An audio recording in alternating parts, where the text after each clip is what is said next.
About a decade ago, my best friend invited me on a camping trip at Oasis State Park in New Mexico.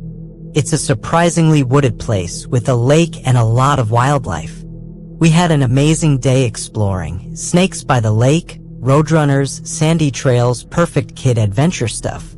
That night, after some silly ghost stories around the fire, we went to bed. My tent was on one side of the site, theirs on the other. Right outside my tent was a little tree and a trail leading to the lake.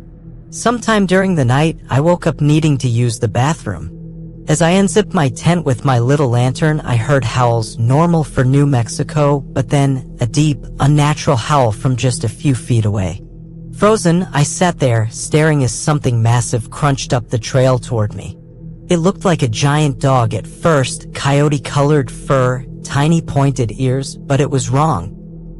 Its shoulders were broad and unnervingly human-like, its chest deep and powerful, rising and falling with heavy, deliberate breaths. The creature stood upright for a moment, towering over the bush beside it, muscles shifting beneath its matted fur.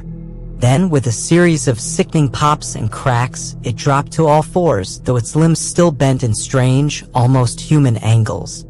It sniffed the tree I had peed on earlier, and then it turned and stared straight at me.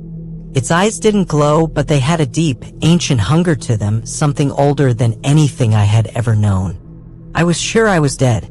But after a long, terrifying moment, it simply turned and sprinted into the woods faster than anything I've ever seen, its elongated limbs carrying it away in an unnatural, loping stride.